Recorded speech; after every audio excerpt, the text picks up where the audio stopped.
Welcome to the Dr. April Jasper Show, relevant conversations for business owners of today.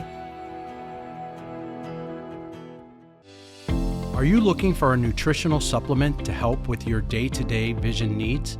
Look no further than MacuHealth. Recommended by doctors worldwide, MacuHealth offers a full line of products designed to support your vision and eye health. Available through eye care professionals on Amazon.com and directly on our website at MacuHealth.com. And here's the best part. Use the code OME24 when ordering direct from MacuHealth for special discounts. MacuHealth, nutrition you can see. Hi, everyone. Welcome back to the Dr. April Jasper Show. And as you can see, it is holiday season. So we have an awesome background. I love it. And I love that it says creative because that's what we are and what we do, right? Oh, yeah. Sure. We try. We try. That's why we have Caleb to help us. Yeah, we have people. Exactly. I'm not sure I'd ever be described as that, but I do have dreams. Yeah. And speaking of those, you guys know we started out the year talking about our goals for 2024. And the year is coming to a close. Wow, yeah. And so first of all, let us say thank you so much to all of you. Thank you to our sponsors, MacuHealth and Cooper Vision and OcuSoft. We appreciate that. Yeah. And we want you to know how much it means to us that you're a part of this journey with us. Mm-hmm. But thanks to our listeners, because really that's what makes this something. Yeah. And we hope we bring you value. And we want to continue the conversation on topics that you appreciate and want to hear about. Yeah. So the goal is always to be inspiring and educational. So we talked about early on our goals. What was your goal for 2024, Dave? One of them. I think the main one was to get through an Ironman. And we talked about mine was writing the book. Yeah. So hopefully you all have purchased your copy and are enjoying it. We have a lot of surprises coming for you this year in regards to the book and things that we're going to do to help you down that journey of creating your business of distinction. Yeah. 2025 is going to be a big year. It is. We're excited. It's going to be a big year. Yeah, we're excited because we try to adapt and come up with new things that are helpful to you. Right. And believe it or not, you guys have helped us so much to be better people. And to do things that we know we need to have done. Mm-hmm. So back to David, your 2024 goal was to complete an Ironman, which why don't you start by telling people what that is? What is an Ironman? Well, a full Ironman is 140.6 miles. It's a 2.4 mile open water swim typically. Sometimes they'll do it in lakes, but it's a 2.4 mile swim. You start the morning at about 6:45 a.m. It's usually still just dawn or dark. And then you transition right into a bike ride. The bike ride's 112 miles. And then you come back to the transition area and you put your running gear on and you go for a marathon run, 26.2 mile run. All in one day? Back to back. How many hours does a person have to get it done? So if you were the slowest one and you came in just a minute before the end, how much time do you have? Typically the time limit is 17 hours. So you start at 6:45 a.m. or 7 a.m. because the line's long. I think there was almost 2,000 people in the one I did. So if you're starting at 7 a.m., you have until midnight. Midnight is the cut. And if you come in at 12:05, you're not an Ironman. Oh, man. And there were a lot of people that didn't make it. Wow. Yeah. And so tell us about the swim again. So where was yours? That you did a half. So tell everybody, they kind of heard about that at some point, but... Yeah, so I did the half back in May, which was up in Chattanooga. It was interesting. It was the swimming in a river, which was good for the downstream part of it, but you were sick afterwards. I think I got a little too much water in my mouth during that swim, and I was almost 2 weeks afterwards. I was coughing and really sick. So anyways, this was the half was in Chattanooga, which is exactly half the distance of the full.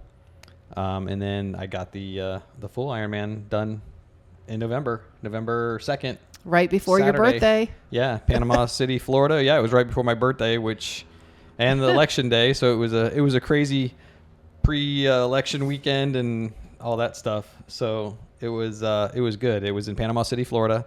So it was an open water swim. We swam at the beach, off the beach. We swam out about half mile out, I guess, and then 0.2 miles to the west and then the half mile back in and we did that twice, 2 laps. Yeah, so basically you went out on one side of the pier. Yep. All the way out. And then over and back down the other side of the pier. Correct. Got out onto the beach, ran back to where you started and did it again. Yeah. So it was a little unique in that regard because you didn't just stay constantly for 2.4 miles, which... Like you did when you were in the river in Chattanooga. Yeah, and I think, I don't know, I guess it was good to have the breather, but at the same time, that was my first Ironman, so I didn't really know what to expect. So by breather, tell people what you mean. You mean you got out and you weren't just breathing like this. Yeah. So, I mean, obviously it's completely different. So you go train in a pool, or you train in, like, I have the chance to train with my friends over here in the Intracoastal, so we can do some 1,000 or 2,000 yard distances straight without stopping. But when you're in a pool, you can cheat, you can, you turn at the ends, and you have a chance to breathe. So pop your head up. Yeah, well, I mean, you can take 2 breaths on a turn if you want to. Whereas when you're just swimming straight, you can't just, it's either every stroke or it's every other stroke or whatever you're going to do. You have to get in that rhythm, and you have to get and when it's race time, it's stressful because you get in your heart rate's already up just from being in line with 2,000 people. And like, this is going to starting a 15-hour day possibly. So you're just stressed out. So I didn't really know what was going to happen with the swim. So it was definitely interesting. So you didn't mind having that moment to come out of the water and walk and get a few decent breaths in before you went and did it again. Yeah. And it was nice because they had a lot of water there. So we literally walked, you can walk or you could run that little, what was it? 25 yards. It's about 25 yards underneath the pier. And you just kind of rinse your mouth out because your mouth is just full of salt. So and you weren't really in a race for time other than you just wanted to make sure you finished. Yeah. So the swim does have a cutoff. I think if you don't finish the swim in 2 hours, and I think it was 2 hours and 20 or 2 hours and 30 minutes, then you're automatically out. There's no, because they know if you don't get the swim done in that amount of time, you're probably not going to get the bike and you're probably not going to get the run. So they kick you out. Why does the swim come first? Well, they don't want you to drown. Because you're tired at the end. They want you fresh. Yeah. I think over the history of it, you can probably look back, they've done it in different orders, but I think they've settled on the swim, bike, run. For a reason. Yeah, for a good reason. They don't want you tired on the bike. There's been stories of people literally falling asleep on the bike. Wow. And riding off the road. So they don't want you doing that either. Into traffic. Yeah. There's cars. It's not like they shut down the roads completely. No. You guys had cars buzzing by you all day long. Yeah. But even on the run, cars were going by you. Yeah, they were close. Yeah. So the run was pretty cool, though, because it was just on the... Well, anyways, back to the swim. So so you got through the first lap. Did you know the swim was going to be the hardest part for you? Yeah, because I didn't have any idea as far as what the actual time might be. I had how no long idea it would take how you? It was. Yeah, I had no idea how I was going to react for the full time, and then be able to finish it underneath the time. Because you just don't know when you get you're getting kicked, you're getting smacked. I mean, it's just. One guy came out and he was scratched all down the side of his face. And that could just be from one person. Just he's doing his stroke next to you, and you don't realize. Somebody you can't really see very clearly, Yeah. so you're just like you're hitting. People are right there next to you, and then also somebody will put their hand right in next to your face. Right when you just happen to turn your head to take a breath, literally and get they slapped. smack the water right into your mouth. So you just literally inhale the thing. So you better be able to hold your breath without having a breath for that another whole stroke. So then you have to flip to the other side. So that's just part of. You can't do that in training. So before we leave the swim, David, tell everybody. We got there 2 days early so that you could acclimate and we could settle in. We got there on Wednesday. And know what we were doing, and you could look around and see what the ride was going to be like. What was the water like 2 days before? I think the previous 5 days, the water was super rough. We had seas of like 5 to 8. So the beach was just a murky mess. There was no visibility. So I was pretty stressed about that. And they were talking like they were going to do it regardless, even if it was that rough. Yeah. But it was crazy. Like, I mean, I was praying like every night, just please let the calm down for the day of the race. And sure enough, it like settled down a little bit on Friday. It came down to like 4 to 5. And then like Friday night, it just dropped. And I told you the whole time it was going to be fine. Yeah. But who's going to listen to me? And the surf report, and even Ironman, they were going off the surf report. So they're just like, the surf report says Saturday's going to be great. So we're going with the swim. And everybody's like, okay, we're going with the swim. It is going to be what it is. So we got up at 3:30. It was incredible. The morning of the event. And it was still dark outside, but we were right on the beach, so I could see the pier and I could see the water. Right. And I remember opening the curtains and I could see it was just calm as could be. Yeah, there was still a little bit of wave rolling in right at the shore, but the offshore was not the big swells. Swells would have been tough. Yeah, especially when you're trying to spot buoys and stuff, because they literally will go behind the swells. So you're trying to line up. All right. So transition. Tell people what that is. Transition, you say it. It's a word, but what does that mean? It's literally the transition area. So you come out of the second lap on the swim, you run up the beach, you get onto the road. There's a place to rinse. Yeah, they have these huge showers, like PVC pipes. You just kind of walk through the showers. You're stripping your wetsuit off. And so I got to stop you there because I'm always intrigued by words. Words mean something, right? So you come up onto the deck. You're off the beach now, off the sand. Yeah, you're running up the dune. And those suits are they really tight? The wetsuits? Yeah. Yeah, some people it takes like 15 to 20 minutes to get it on. Before the race, you're like, people are sitting there. I mean, they're working. Full legs, full arms. Oh yeah, it's full wetsuit. It's cold water. It's colder water typically, and they have a certain temperature. If it's below a certain temperature, they'll let you wear it. But if the water temperature, underneath it is the outfit that you're going to. I call it an outfit. Is that the right word? Okay. Yeah. Your tri-suit. Underneath it is your tri-suit, the suit that you basically have worn all day. That you'll be wearing most of the day. So you wore it under that suit. You're going to wear it on the bike, and you're going to wear it on the run. And some people don't. Like if they don't care, they're going to put like a bib and shirt on that for the bike because maybe it has more pad under for the seat, and then you can put that on. You can change the transition area and put that on if you want to. So now you're out of the water. Yep, running out of the water. Up the beach onto you the flop down dock. on the ground, which was kind of fun. There's volunteers, Yep. probably 15 or 20 of them that are all standing there. They have this huge mat as you're walking up because you're walking up this. It's narrow, it's what, 10 feet, 8 feet wide, and you just got people coming out of the water. You're just streaming up the thing, and then you're supposed to unzip, and the zipper's in the back. Yeah, so you pull your zipper down, and you kind of start taking your arms off by yourself, and then you get to an area where there's people just like, they're come over here and lay down, come over here. So you just kind of run over there and you flop down on this rubber mat, and you fall back on your back, and you lift your legs up, and they just whip the thing right off Happy baby style. Yeah, oh yeah, and they whip the swimsuit right or the wetsuit right off your legs. They so technically you don't have strip it off your legs, so they're called strippers. Yeah. So it saves you the effort of having to get down and literally pull this tight neoprene suit off your legs, which just takes time. It's like someone helping you take off your cowboy boots. Yeah. Okay. Or your ski boots. Ski boots. Or same idea. Boots, For someone who's never done an Ironman. All right. So they take your suit off Take your suit off. I'm carrying my suit. You kind of run through the showers. You can rinse off as much sand or whatever as best you can. But then you still have to run. Like we had to run probably 0.2 of a mile back into what they now call the transition area. Barefoot. Yeah, you're barefoot on the ground. So you walk into you grab your bag. Your transition one bag, which means you're going to transition from the swim into the bike. And you packed that the night before? Yeah, that's all packed and it's in line. Like I said, you have 2,000 bags. So you're running in and you don't have anything on you, necessarily your number or anything. So you're calling out your number 1550. I was 1550. So I would see the people and I would say 1550 and they have somebody run down and grab the bag. And as I'm running by, back to you. They just hand it to me. And what's in that bag? It's all the stuff you're going to need for nutrition and for correct. Whatever. Shoes. Sunscreen, shoes, everything you need for the bike ride. Socks, bike shoes. I mean, some people don't wear, like the pros, they probably don't wear socks. Some of them do. A lot of them probably do. But it saves them time not having to put a sock on because in the transition area, they're trying to get out of there in a minute or two. It took me 18 minutes. Uh-oh. Yeah. So I didn't even care. I was like, I'm putting my socks on. I survived the swim. That isn't going to happen when we do the next round, but we'll tell everybody about that. It was a little better. But yeah, so I had you 2 hit the hours. Porta potty. I had 2 hours and 20 minutes to finish the swim. Yep. I finished it in an hour and 36 minutes. So I had a lot of time. I knew I had a huge cushion. I was like, okay, you know what? I got through the swim. I'm like, yes, that was going to be the hardest part for me probably, besides the run at the end. But I knew if I could survive the swim, then I'd probably be okay.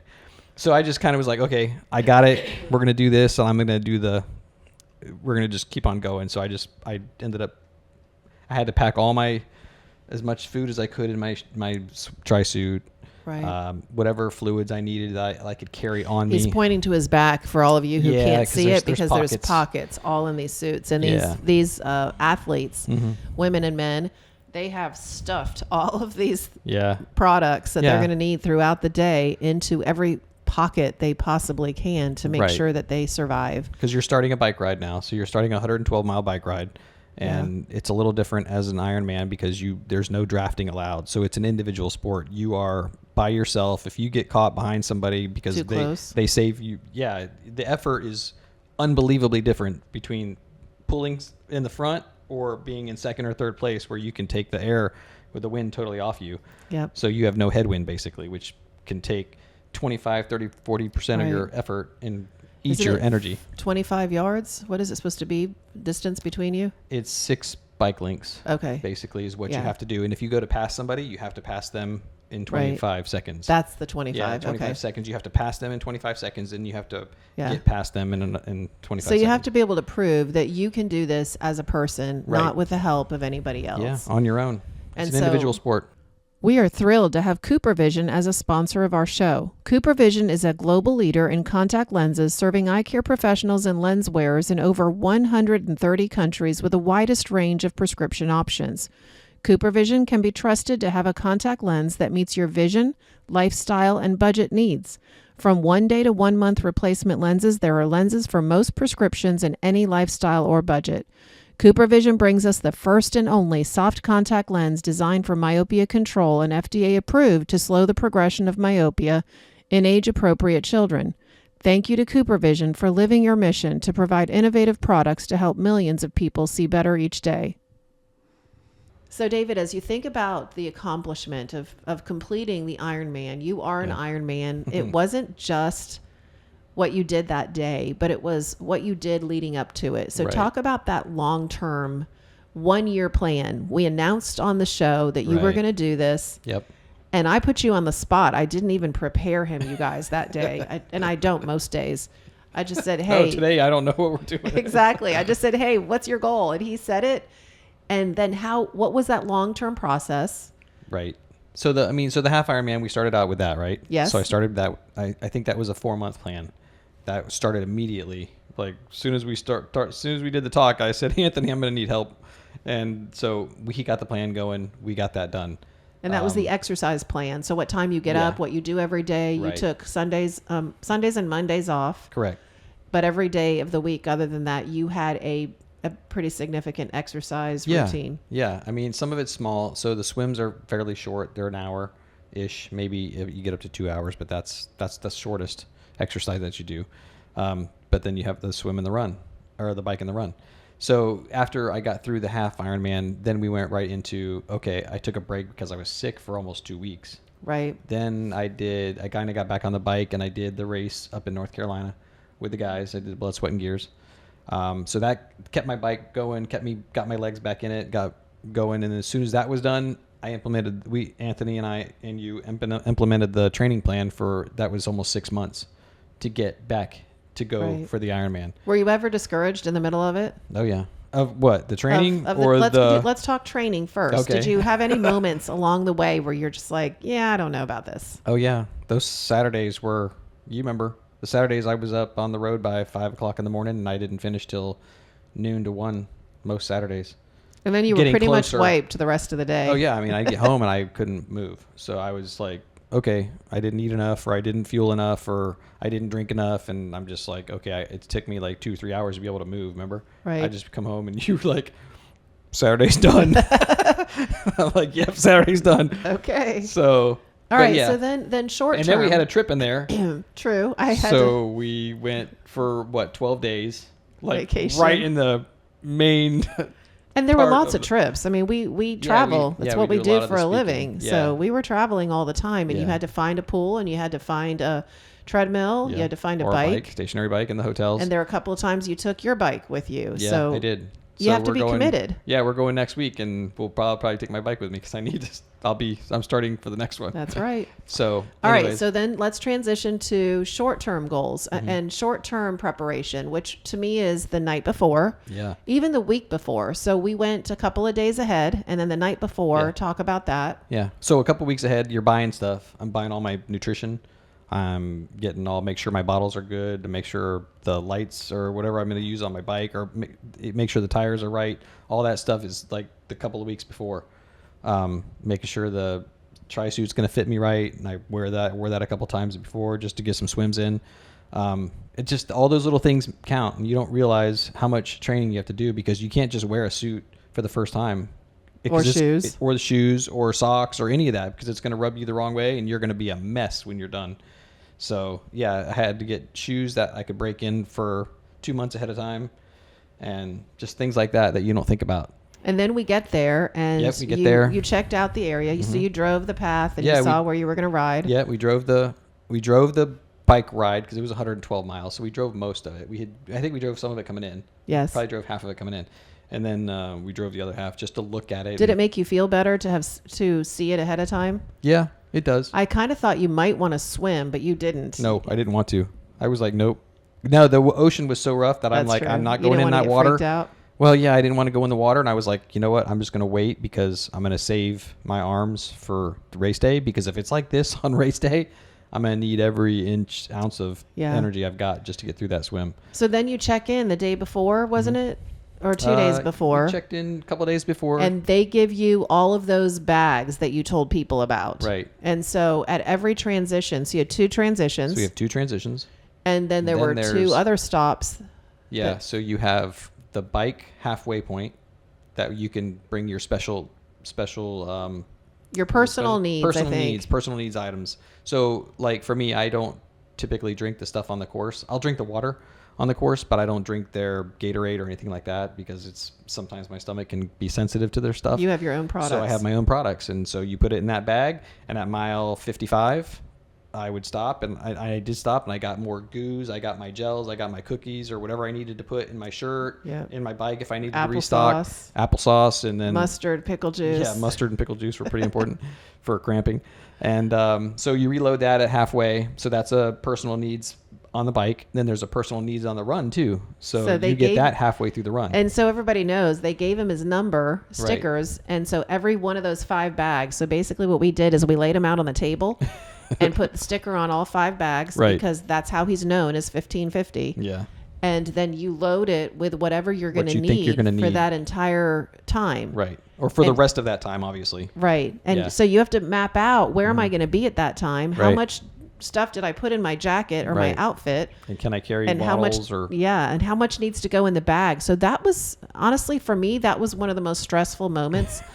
And your sister was with us. So Cheryl and Keith were with us and your parents in the house. And it's funny because you and Anthony are working at it at the table and I'm standing there kind of watching, but I know when I don't know what I'm doing. And I was just watching.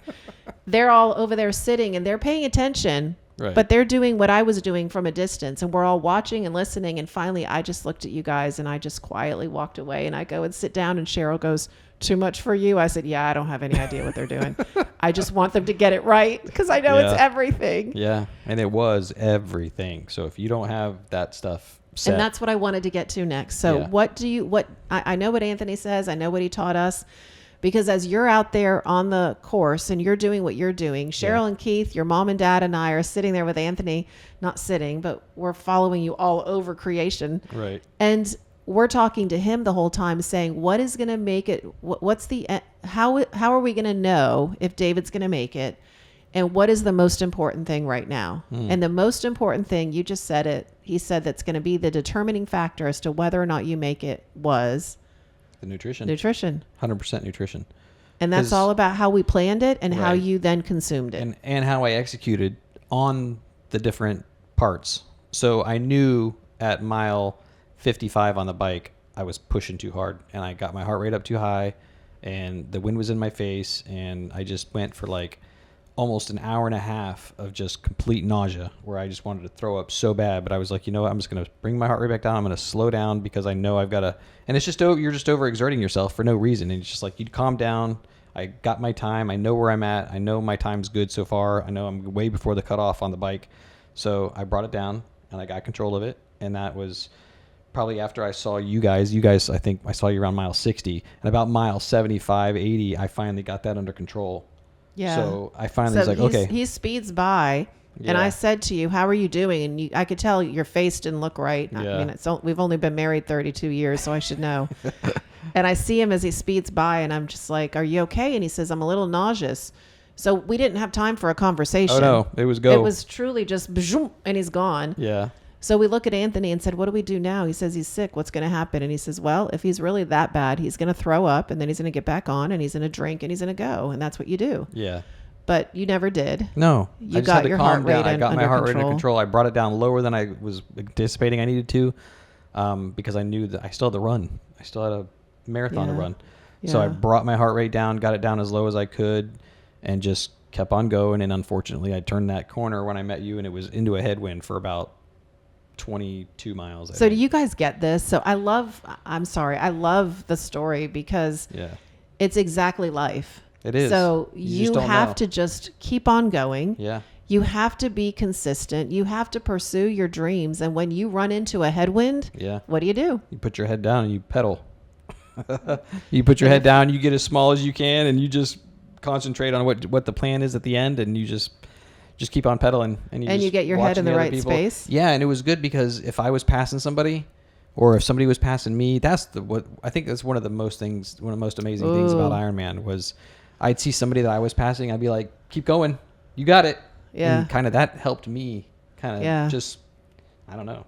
What it just about helps the you times, be part of the game. Right. You're part of a team. You're all in it together at that point. And we're all individuals. I'm not trying to beat anybody. Right. It's a race. I'm trying to beat midnight. That's right.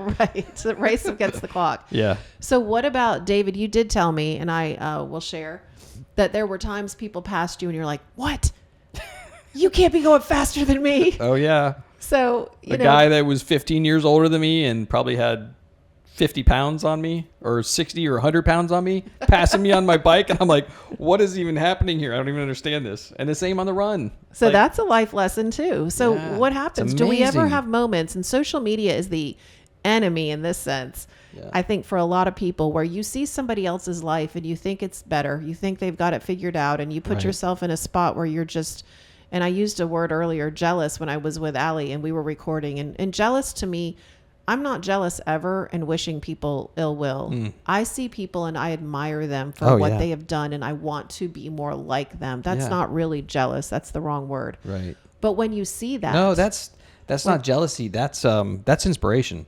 For me, it's 100% inspiration. When I see somebody going by me that's carrying an extra 40 or 50 pounds on them, and they're pushing beating me, I'm like, man, that's just absolutely incredible. And I want to be as strong as them. How do I get to that point? And that's what we need to do. That's the life lesson. We need to turn those moments of seeing something that we see as better and saying, that's amazing. I love that. And if you can do it, I can do it. Absolutely, 100%. And that's why we share these stories too, because, and I have to be careful how I say this, because I don't want it to make you look worse, but David's not 20.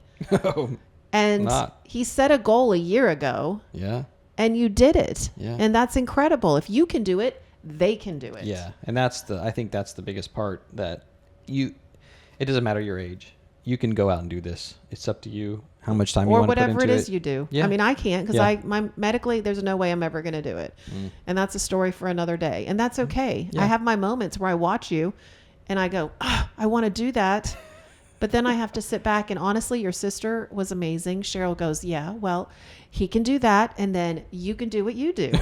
Right. It's not everybody that goes to optometry school, and it's not everybody that has a podcast, and it's not everybody. So even though I had my moment of, wow, I'll never be that, I can sit back and say, but I am who God made me to be. Yeah, and I'll never be that pro. I'll never be the pro that wins the Ironman in Kona. Steve Rosinski. Nope, I will never going to happen. Steve, we think you're amazing, by the way. Yeah. So it was the bike. I got through the bike. So you go to the transition, you do the bike. I was 95 miles in, and you give your bike off to somebody, right? Yeah. So we go right by the house, which was really cool. The house was right at the finish line of the bike. Is what he means. Yeah. So you guys were all there cheering me on. Grandma and Grandpa are there. We're all waving and taking pictures and cheering. So I'm coming into the bike, and as soon as you jump off your bike, there's somebody there. There's all these volunteers everywhere. So they grab my bike, and he's like, all right, I got your bike. You're going there. I'm like, okay, you're taking my bike. Okay, whatever. Because I've never had that happen before. So he took my bike, and you start running down the thing, and you grab your bag. They call out your number again. Another bag we prepped the night before. Here comes the run bag. So you go into the transition area. Yep, running shoes, my hat, my glasses, because I changed my glasses because it was a little... I changed my glasses because I wore sunglasses during the day. So this is an optometry office here. Yeah. So we will tell you. So I had two pairs of glasses for the day. Pairs of glasses. So I had my suns for the day, and then I had the transitions for the run because I knew I was going to be running into the dark. So lenses that change from light to dark he had Right. for the evening, because as it got darker, they lightened up and it worked beautifully. So I had my clear glasses, my clear lenses at night. Yeah. So now you change your shoes. You're still in the same outfit. Well, it's funny. I was running I got off my bike in the transition area, and I'm trotting towards my run transition bag. And as I'm trotting, there's a older lady that comes up next to me, and she's kind of trotting with me. I actually caught up to her because I catch up to her. So it turns out she was on her 112th Ironman. She's 65 years old.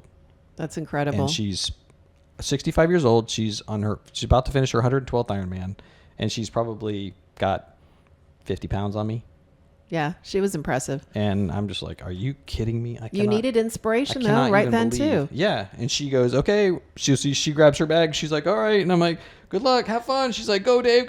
You got this. You know, because as a first timer, she's like, she was more excited for me, I think, because it was my first time than she was for her being her 112th, because she's like, whatever, this is old school. So she goes and she's like, all right, I'll see you at the end. I'm like, yeah, you're probably going to kill me on this thing. So go in, you change, get your stuff, get your nutrition as much as you can. You're packing it in. Got my number, got my belt, got my hat, and took off on the run. Started the run, 26.2 miles.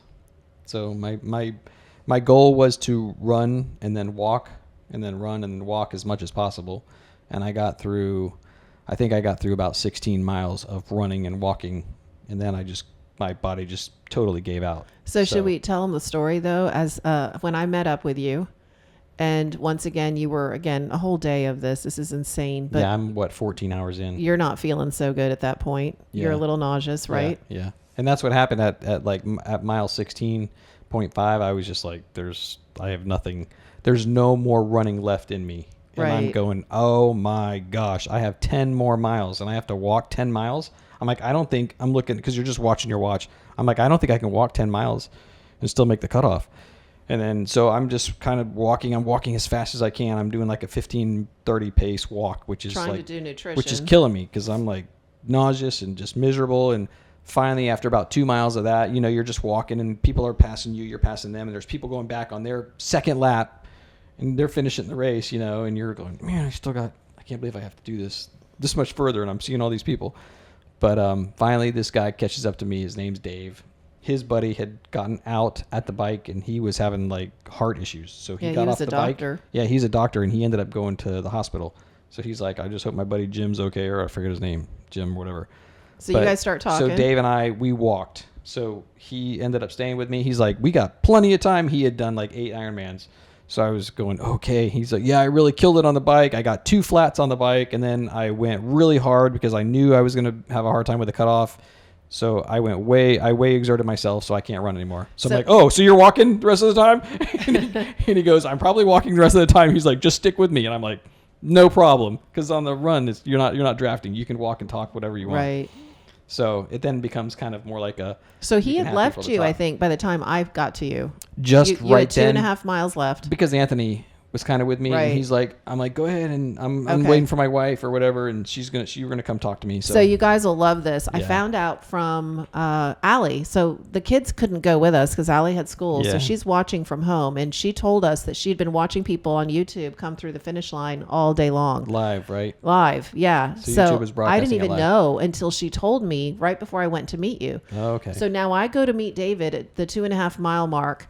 And he's only got 2.5 miles left. And I walked with him the rest of the way. Yeah. And he looks at me and I said, how are you doing? He goes, I'm getting nauseous again. And he goes, I think I might throw up. I said, no, you're not. You're going to be live on YouTube. You're not throwing up. I said at the end, when I go through the end, if I have to run through the end, which I don't even know if I can run through the end, which you got to finish it running. You can't walk through. And ring the bell for the first timers. Yeah. So I'm like, you know what? I'll be okay. I tried to get some more stuff. You did awesome. Yeah, Anthony gave me some more. I found nutrition. Some nutrition and the bananas and stuff, and you're just eating whatever you can, but your body doesn't even process it, which is that's the most important thing. Tell us about the finish. How did that feel? So you guys went ahead because I was walking.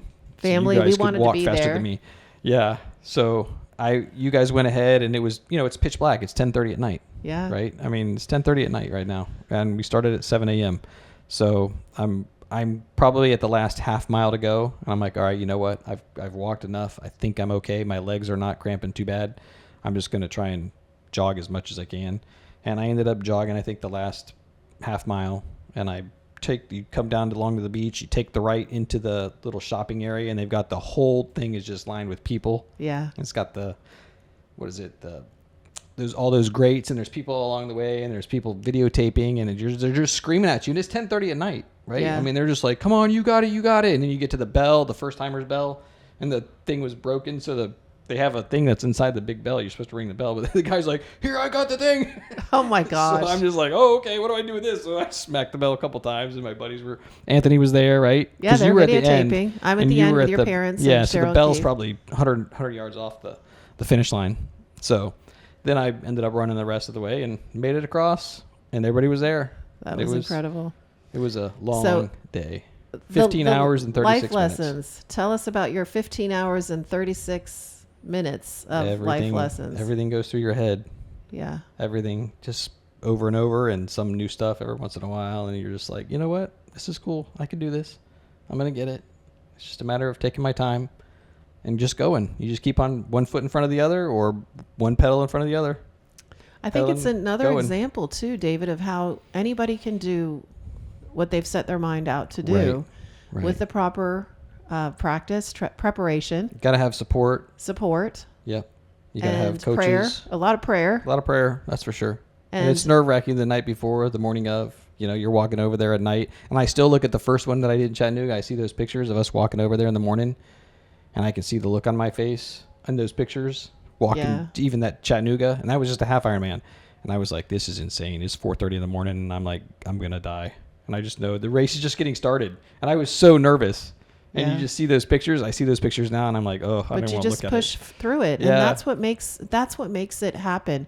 You got to push through. And I don't do that, but the things I do, I know. I mean, the first time I got up to speak in front of a group of people, I told David, and I've not told many people. Now they'll all know.